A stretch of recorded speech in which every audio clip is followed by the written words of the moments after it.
Урта Мише авыл китапханасы теләүче информ мәгълүмат үзәге һәм теләүче үзәкләштерелгән китапханәләр шелтәре игълан иткән тарихны онытмыйк иҗади бәйгесенә тәкъдим итә. Ямьле язылар белән бергә җир йөзенә бөек җиңү көне килә. Күңелләрне шатландырып, хатирәләрне яңартып, җиңү көненең 77нче язын каршылыйбыз. Бу бәйрәм күңелләрне дулкынландыра торган иң кадерле һәм иң шатлыклы бөтен халык бәйрәме. Еллар үтә. Һәр ел тарихта үзенең изен калдыра. Еллар көннәрдән тора, һәр көн таң белән башлана. Авылыбыз үз гомерендә күпме таңнар каршылаган. Һәр таң я шатлыклы бәхетле көннең башлангычы була, я күңелләрне тетрәтерлек кайгы-хәсрәт алып килә. Менә шундый таңнарның берсе 1941 елның 22 июнендә тыныч якты көндә хәбәр килеп төшә. Фашист солдатлары сугыш башлаган. Бу сүзләрне ишеткәч, авыл халкының башына кара кайгы төшкән. Аналар елый-елый улларын, ирләрен сугышка озатканнар. Безнең авылыбызда бу кайгы-хәсрәттән читтә калмый. Бөек Ватан сугышына Урта Мише авылыннан 129 ир-егет китә.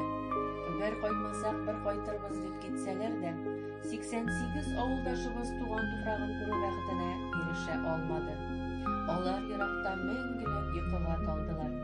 Туган җирләре өчен башларын салган бу батырларны онытырга безнең хакыбыз юк. Алар безнең белән, безнең арада. Узган сугыштан нибары 41 генә әйләнеп кайта. Туган җирләрдән еракта башларын салган авылдашларыбызның якты истәлеге күңелләрдә мәңге сакланыр. Авылыбыз уртасында алар хөрмәтенә салынган һәйкәл моның ачык мисалы. Фронт һәм тыл. Бу сүзләр бер-берсеннән аерылгысыз. Тылдан башка фронт була алмас иде. Ул чорда 13-14 яшьлек яшүсмерләр атлар караган. Ашарга юк, кияргә киемнәр булмаган. Аякларына чабата киеп, язгы пычракта калган черек бәрәңге җыярга йөргәннәр. Өйгә кайтканда чабаталары ертылып бетә. Иртәгесен мәктәпкә бара алмыйлар, чөнки аякларына кияргә бер нәрсә дә булмый. Шушы кайгыны баштан үткәрергә, башкалар белән беррәттән авыр тормыш йөген үз җилкәсендә тартырга туры килә аларга. Сабыен кабып арбага салып, таң атканчы башка авылдашлары белән ул басуга уракка йөри. Кул арасына керердәйләре әниләре белән эшли, калганнары үзләреннән кичерәкләрне карап калалар. Хәтта шундый көннәр була, сабый авызына имезлек итеп салырлык ризык булмый. Шулай да алар сынмыйлар. Балалары бик күндәм, әниләренең күзләренә генә карап тора торган тырыш, михербанлы булалар. Кызганычка каршы, безнең авылда бүген бер генә исән сугыш ветераны да, тыл ветераннары да юк инде. Сугыш чоры балаларының да саны көннән-көн кими бара. Бүгенгесе көндә авылыбызның иң өлкән кешеләре, сугыш чоры балалары Бәдерниса Әхмәтгәрәева һәм Альберт Сафиннар. Әхмәтгәрәева Бәдерниса Гыйлемхан кызы 1936 елның 29 июлендә Урта Мише авылында әти-әнисенең 8нче баласы булып дөньяга килә. Сугыш башланганда аңа 5 яшь була. Сугыш башлануны бик авыр кабул итәләр. 3 абыйсын сугышка алалар. Өлкән яшьтә булганлыктан әтисен сугышка алмыйлар. Ул озак еллар урманда лесник булып эшли. Әти янда булганлыктан без алай авыр тормышта яшәмәдек ди. 1943 елның 7 яшендә туган авылындагы башлангыч мәктәпкә укырга керә. 4 класс белем ала. Еллар уза торды, сугыш дип тормыш тукталмады. Яшисе бар бит. 14-15 яшеннән яшүсмер кыз колхозда төрле эшләрдә эшли башлый. Кышын ат җигеп, җәен кырда плугар булып хезмәт куя. 20 яшьтә үз авылы егете Корбангали абыйга тормышка чыга. 6 бала алып кайта. Төрле эшләрдә эшләп, соңыннан конюшнида хезмәт куеп, лаеклы ялга чыга. Бәдерниса апа кайгы-хәсрәтләрне дә күп кичерә. Олы малайы Рафис абый Әфганстаннан хезмәт итеп кайткач, икенче малайы Рушан 19 яшендә тормыш иптәшенә мәрхүм булалар. Улларымны җир куенына салганда, ничек түздем икән ди Бәдерниса апа. Бүгенгесе көндә улар Рөстәм абый тәрбиясендә тату гомер кичерә. Без күргәннәрне, без кичергәннәрне сезгә кичерергә язмасын. Илләр тыныч, дөньялар имин булсын дип, үзенең теләкләрен теләде, сүзен тәмамлап Бәдерниса апа. Икенче сугыш чоры баласы Сафин Альберт Нигъмәтулла улы 1936 елның 22 августында Уртамиш авылында дөньяга килә.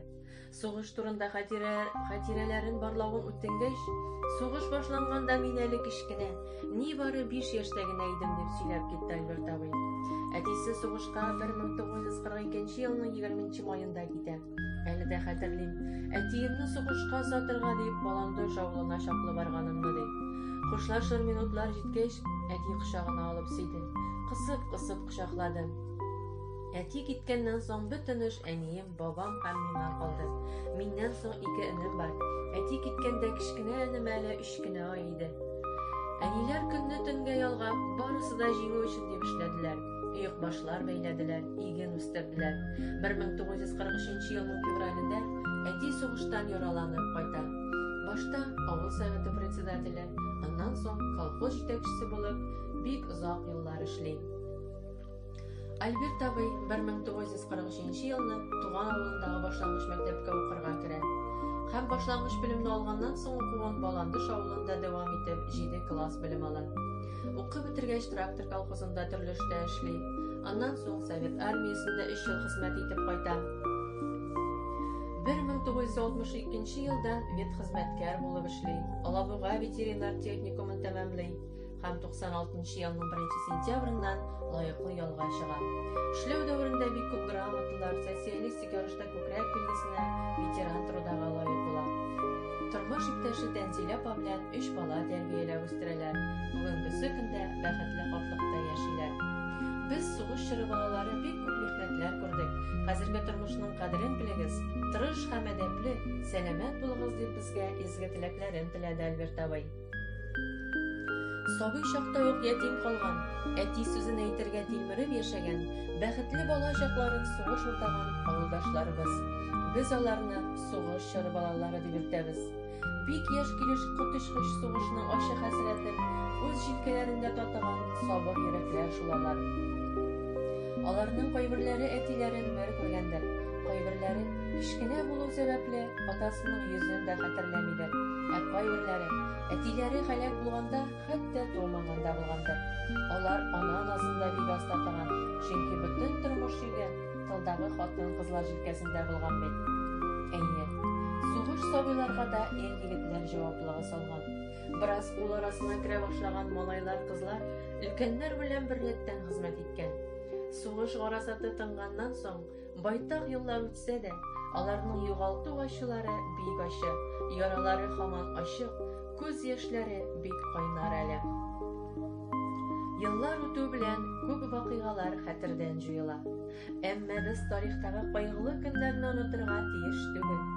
Киләчәк буыннарның якты тормышы өчен үз сүзләрен аямыйча көрәшкәннәргә рәхмәт хисе йөрәкләрдә мәңге саклансын иде.